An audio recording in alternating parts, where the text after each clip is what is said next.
Welcome back, Padawans, to episode 57 of the JMR podcast. And today, I am going to give you some impressions on Final Fantasy 16 because I have completed the demo as of last week. And I've got to say, this thing is unbelievable. And so much so, this demo actually got me to completely change my entire viewpoint on this game to the point where I have it actually downloaded on that PlayStation 5 over there, ready to play as soon as I'm done and stop recording right here. So I'm telling you guys, this is a very good demo. Not only a very good demo, obviously, it's a very good game in and of itself, that it was able to turn me around just by getting my hands on the actual game itself. You know, once I played it, immediately done. But I wanted to touch on some things that really took me aback and kind of, pushed me to really want to continue this playthrough and didn't even, give me a chance to wait. I had to get it and I had to get in at the ground level on day one, on launch day, because of this demo and because of what I experienced here. So I want to kind of go through it a little bit. We'll stay surface level so then that way you guys can go into the game fresh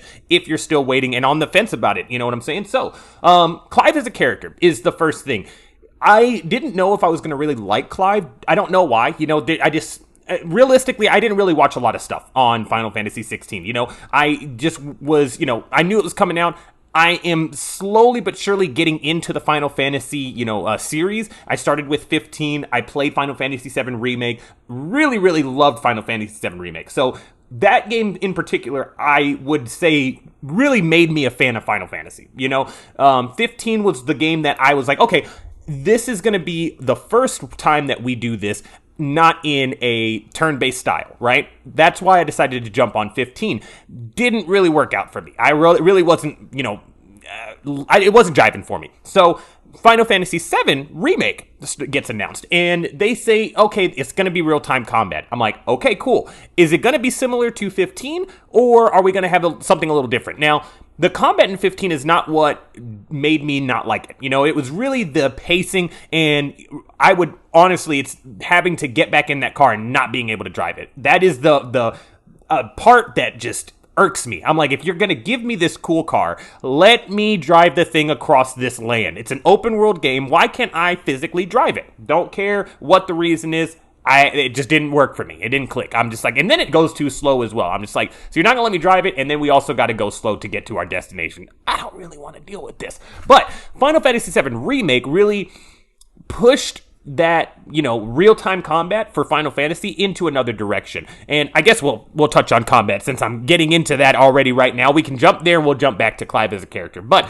that was the first game to really do that for 15, and then we get to Final Fantasy VII Remake, and that game changes the combat even more and makes it more of an action, oriented game. And I really, really liked that. It really, gravitated towards me because it's something that you can understand very quickly and you can, you can figure out your way through these different battles, but you are going to have to learn the mechanics if you want to progress further and even further down the road. You know what I mean? So I am very excited for Final Fantasy 16 because of all of these things, these stepping stones that we've taken up to this game's release. And then we get here. Now, I have heard that combat in this game is being done. They brought the combat designer for the Devil May Cry games, and they brought him in.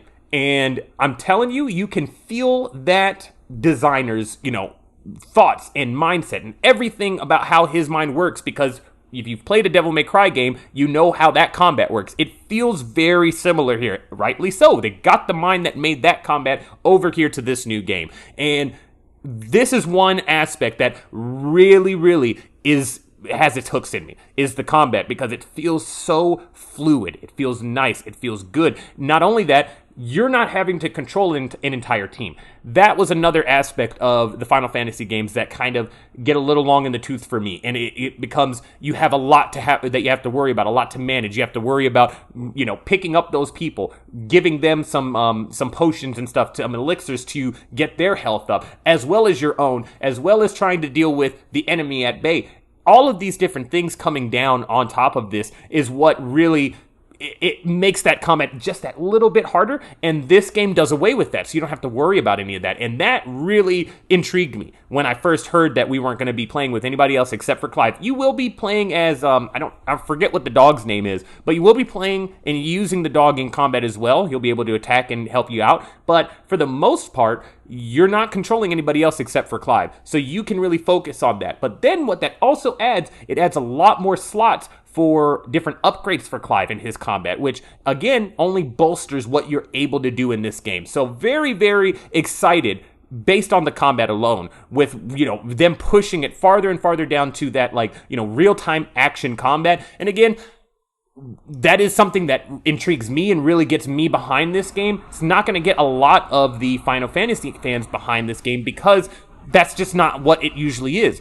But at the same time, if they can do really well with the story aspect of it, then yes, maybe we can see something happen. And getting into the story and presentation here is off the wall, from the jump. And I mean, even more so, I feel, than Final Fantasy VII Remake. You know what I mean? Because that one, first of all, a lot of people who have played that game already know what the story is, right? You know the beats and the things that you're going to have to go through. Me, as a newcomer, I didn't know any of that, so it still very much is in the same boat as this game is. But just the way that it's presented here, they give you some pieces of information that you don't know where they go and where they fit into the overarching theme of the story. You just know, okay, we're seeing some cool gameplay here, right? Or a cool cutscene. But then you play through some different parts of the game, and it provides context to some things that you've seen before. And it really changes those moments that you saw snippets of. When you finally actually get to the point where you're playing through them, it's like, wow, I now completely have a different look and a different view on this part. And I love how they're doing this. And I've heard that this is the way that they're going to present the story. You're going to be going through Clive, or through Clive's life, and the story is going to be laid out through different points in his life. So when he's a child, when he's a teenager, and then when he's an adult. So I love that. I love that we're going to be seeing this thing play out, and it's going to jump and do time skips and stuff like that, because again, it's going to keep us on our toes, number one, but number two, provide that extra context for things that we see in a different part of the game. And I'm very much in for that. Now, there is a huge cliffhanger. Huge cliffhanger at the end of this game.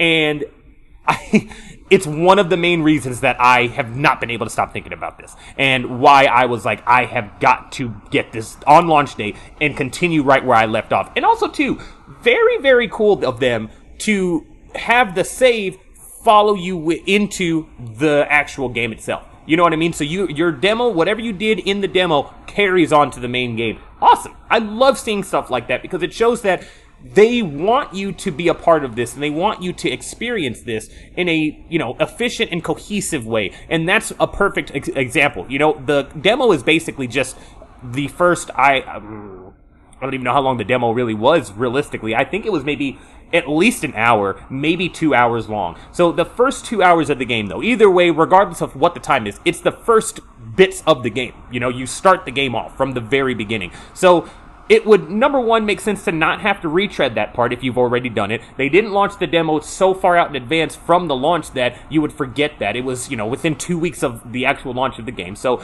it all lines up to where that makes sense, and it will make our experience with the game that much easier. Now, again, for me personally, it got me to buy this game. This demo got me to buy the game. So they obviously are doing something right. Now, the cliffhanger that they end on here, I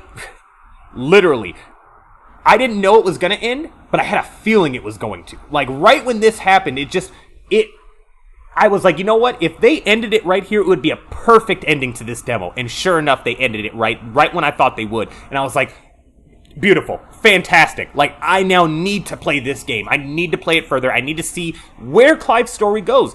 And now let's talk about Clive again.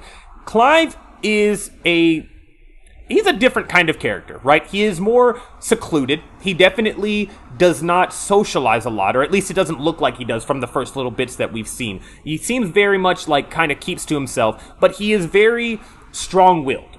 And you can see that from different points. Again, when we're jumping back and forth, you don't see that as, when you first start the game with Clive, but when we jump back and we do these time skips, you can start to see there's a lot of will in him and a lot of morale. You know what I mean? He's got a good head on his shoulders when, as he's coming up into an adulthood. And I really just can't wait to see how his story plays out, how his story with his siblings play out, with his parents, all of these different things, running the kingdom, him inheriting the Phoenix. I want to know what all of this is. Now, the other aspect of it is that these guys can turn into icons, and icons are, I assume, from, again, what I've heard from different people who've, stayed with this series for as long as they can remember, but these are different bosses from different Final Fantasy games, which is unbelievable. Fantastic. It's such a crazy way to flip the series on its head and do something that they've never done before. You know what I mean? Let's let you guys be a part of these boss battles. You are now going to control these bosses. You are the bosses. Unfortunately, or, depending on how you look at it, Clive has been tasked to carry on the Phoenix. And apparently as well, as we progress in the game, you will have access to other icon abilities. That is amazing. That's going to change gameplay up that much more. It's going to feel, if I'm being honest, if I can say it, because I know a lot of people didn't like it, but I was one of the few.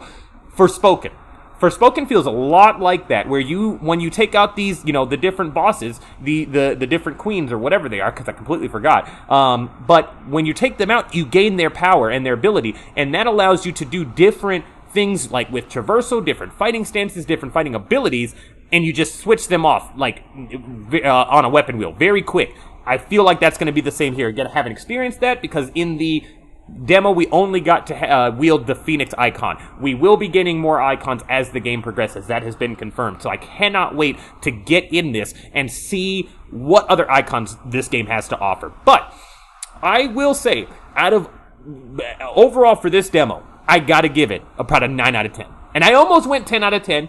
I'm going to give it a 9 out of 10. Because I don't want to be too overzealous. You know what I mean? I don't want to give it too much. I don't want to give it so many flowers. But I do want to give it some praise, you know what I'm saying? Because this game, again, got me to turn a complete 180 and go and get this game today. So it did its job. It did something right. And if I'm being honest, I would love to see more demos in this nature, like this, where they're just giving you, here is the game. And your progress will carry over when the game starts, and you can literally see what we are trying to deliver to you guys. Fantastic. Beautiful. Love it. Okay. But at the top of the show, as you guys heard, and as you were listening, gaming drought is real. It is a real problem.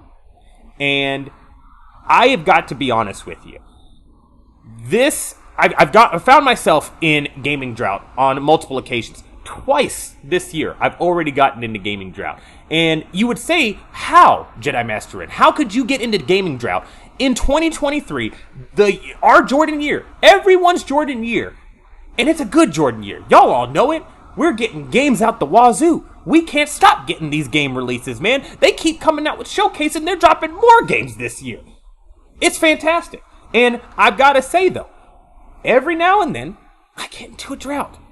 And the main culprit is a new game on the horizon. Has that ever happened to you guys? If it has, let me know in the comments below for you YouTube kids. Because I am telling you, that it feels like whenever there's a new game release, I have stuff to play.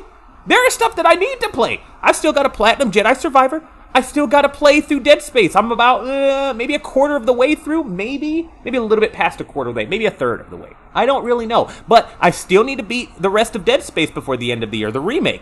I've got some games on the Steam Deck that I want to get to. I've got Redfall, which I'm actually waiting on Sith Lord Sierra to play that with. So that one is still up in arms. I just downloaded Somerville from Game Pass on the Xbox. Again, I've got a lot of stuff that I could be playing, right? However, this week in particular, I couldn't figure out what to play. I get it. I sit down, long day at work. I sit down. I'm like, all right, watch some YouTube videos, kind of, de-stressed a little bit. And I'm like, all right, time to play some games. Let's see what we're going to play. What are we going to do? And I'm looking, and I'm like, all right. So, I just downloaded 3 games from Game Pass. Somerville, Gungrave, and what was the third one? The Curse of Benedict something. I don't even remember what the game is, because that one I literally played for 15, 20 minutes and I was like, I don't like this at all. Turn that off immediately. Played Gungrave for a little bit after that, and I really did like Gungrave. I'm not gonna, actually no, I played Somerville after that one, and Somerville immediately got me hooked. Like, I was enthralled. I was like, what is going on in this game right now? And I would have kept playing it, but I keep getting stuck at these freaking puzzles. And they are, for the most part, pretty simple, but they're also unbelievably stressful in the sense that you just don't know what to do. There is no hand-holding at all. They've told you what you can do. You can pull things, you can light things up with your arm, and you can make these little balls follow you. Those are the only mechanics that are given, and you have to figure out the puzzle with those mechanics. Figure it out. Unfortunately, I guess I can't figure it out half the time because I have not been, every single time I've gotten to a wall, I'm just like, what the heck am I supposed to do, man? You know? So, unfortunately, Somerville, it's one of those where I'm like, I want to see the end. I want to see through it, but it is tedious and it is draining me. So I didn't want to play that the other day. So I was like, okay, what else can I play? I'm like, you know what? Nothing on Xbox then. We're going to go to PlayStation. We're going to try over there. So I go on the PlayStation again. That's where I've got Dead Space Remake downloaded. I just played Need for Speed Unbound again. Hopped back into that. And so again, got these games that I could be playing. And still nothing was clicking. And I was just like, I mean, I could hop in the old Fortnite, you know what I mean? And again, Fortnite wasn't it. Wasn't really looking for Fortnite. So I was like, all right, well, let's go on PS Plus. Let's go to the game catalog and see if anything picks my fancy. Because I'm sitting there, I'm like, look, if I'm being honest, I really don't want to play anything I got right now, right? Let's see if there's something new. And as I'm looking through here, I'm like, I can't find anything. And I'm like, oh, I don't want to just watch TV. I just don't want to do that. Like, I've already been watching TV, and really it's just watching YouTube. But I get down the rabbit hole. So I'm just like, I don't want to keep watching YouTube videos all the time. At least not right now, because watching YouTube is fantastic. You should watch YouTube. Anyway, I was just like, look, I really just don't want, I want to play something, but I don't know what. So I'm going through it. Finally realistically come across some games from Supermassive Games. And I'm like, okay, don't want to watch TV, but maybe if I played an interactive game, that would suffice, and that would give me, what I'm looking for. And this is the first time I've come across one of these where it made me stop and it piqued my interest. I'm not saying I don't like these games, but this was the first time I've gone past the Supermassive Games on the catalog and I actually stopped and really thought about if I wanted to play it or not. But then right above it, there's a game called Erica. And I'm sitting there and I'm like, okay, what is this game? And it says it's an interactive film game. I'm like, okay. I go and look at the trailer. It's a live action game where you get to interact with the world that Erica is in right now, right?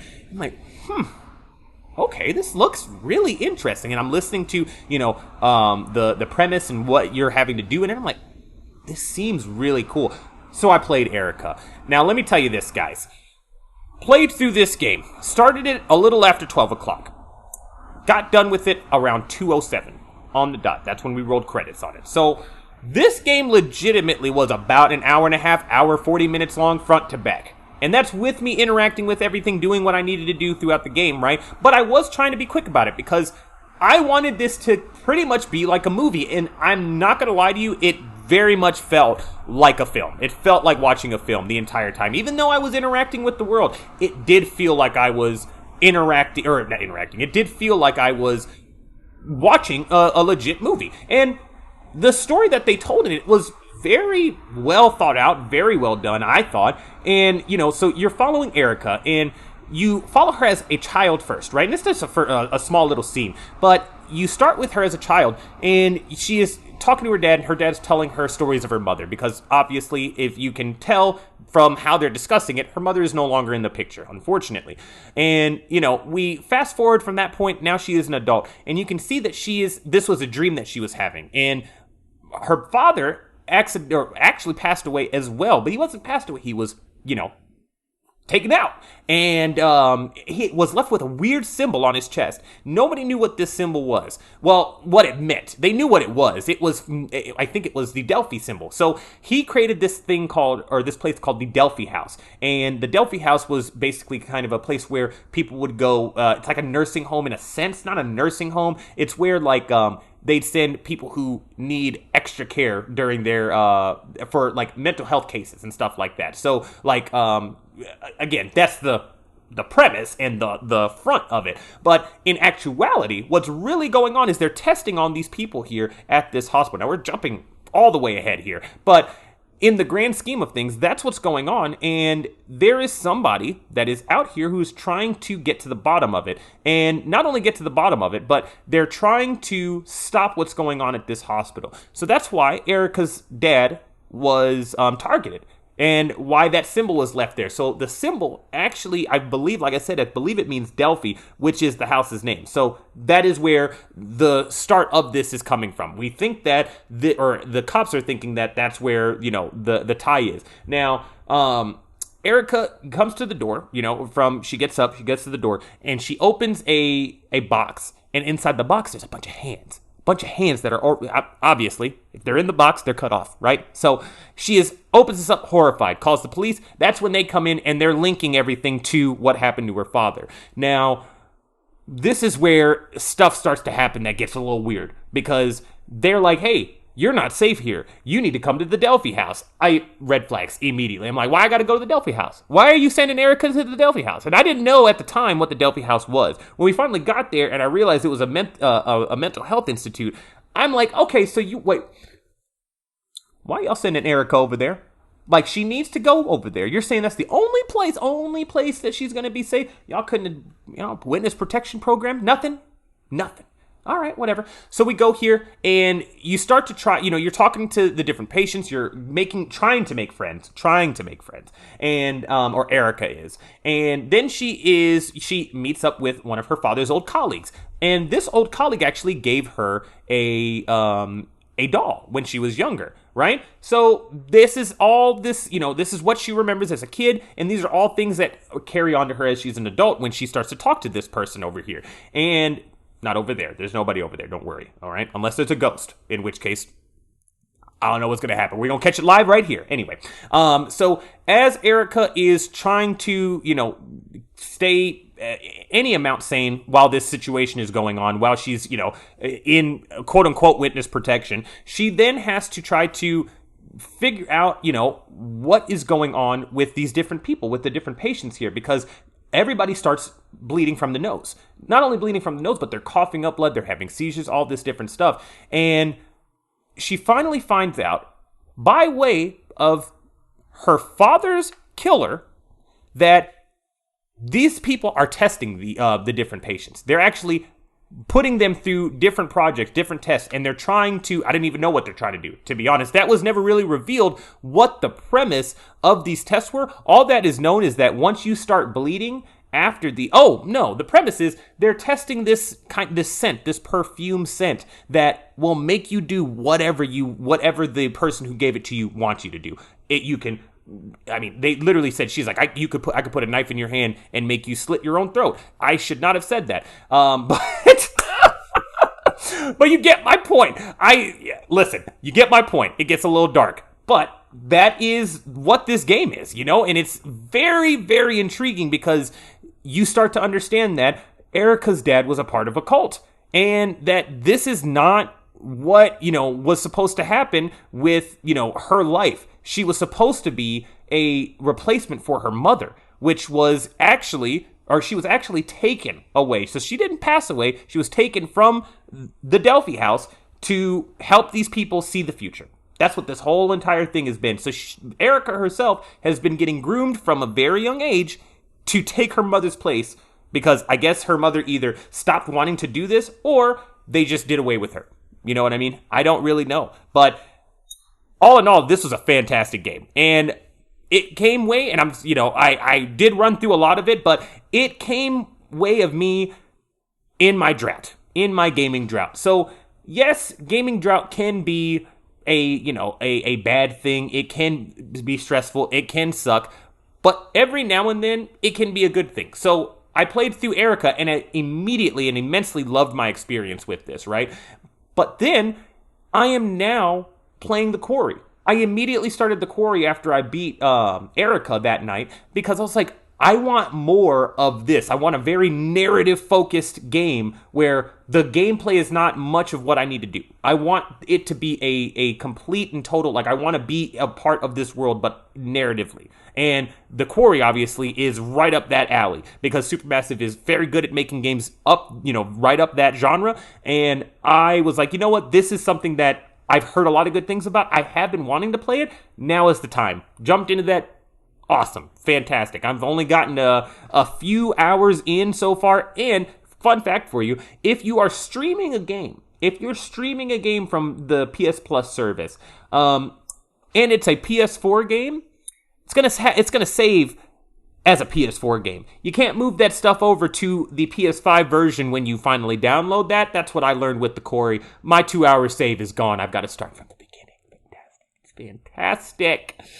It's fine. I'll play Final Fantasy 16 tonight and then maybe get into that in the morning just to get through that 2-hour part, get me back where I was, and then we'll be right as rain.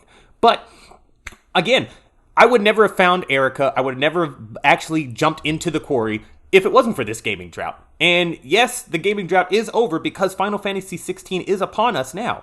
But the fact of the matter still lies is that this game would not, I would never have tried this game had it not been for me not, don't know what to do. And again, it's good to do that. It's good to try different games out, try different genres out. I've got a buddy at work who he's just like, I don't play games as much as I did, back in the day when I was a kid. And I'm like, well, is it because you don't want to, or is it because you just are, well, that's not what he said. He really said, I don't play the same games. That's what he said. I don't play the same games I did as a kid. I'm like, well, yeah, nobody should be playing the same games we did as a kid. That would be only platformers, which again, platformers, there's nothing wrong with that. I love me a good platformer every now and then. But we're playing different games now. We got The Last of Us. We've got these narrative-driven games. Again, I'm talking about The Quarry and Erica. I'm not playing any of those games as a child, but they still provide an experience that can only be had on a console, on a gaming, not even a console, but on a gaming device. You know what I mean? Whether that be PC, your phone, your consoles, anything like that. These are where these experiences are. And I'm telling them, I was like, look, man, maybe you just you're not playing in the genre that you like. So I asked him, I was like, so I know he played Cyberpunk. I know he loved Cyberpunk. He loved the hell out of Cyberpunk. I know he likes Fallout 4. So I'm like, it seems like you like really deep RPG games. Why don't you try to play more of those? Guess what he started playing the other day? Red Dead Redemption 2. Guaranteed, he is loving that game. He is absolutely enjoying the heck out of that game. And again, it's because it is a very realistic RPG game. And he gets to feel that. And that's what is piquing his interest. That's what piques his interest right now in his gaming career. And right now for me, it's apparently narrative-driven games. That's a huge reason that I am very excited for Final Fantasy 16 is because of the story that is going to be presented to us and the narrative. Like, yes, it's the combat. Yes, it's the characters. Yes, it's, running and being a part of this fantastical world. But it's the story that is really keeping me on the edge of my seat and really making me want to stop this recording right now and play this frickin' game. So let's just do that, all right, guys? I appreciate you for joining me on episode 57 of the JMR podcast this week, guys. As always, I leave you with something. So what is it gonna be today? Well, everybody says, and I've said it once before, but the Darksaber is only meant for a Mandalorian. All right? Some people might tell you that anybody can wield a Darksaber. Some might tell you that a Jedi Master, like myself, can wield the Darksaber. And while that may be true, because I'm awesome, it's not true, and it's not a fact. It needs to be wielded by a Mandalorian, or else it can fall to the hands of Moff Gideon. And we can't have that happen again, guys. We cannot. But I will see you next week to journey through the stars yet again and talk about some games. But as always, guys, may the Force be with you.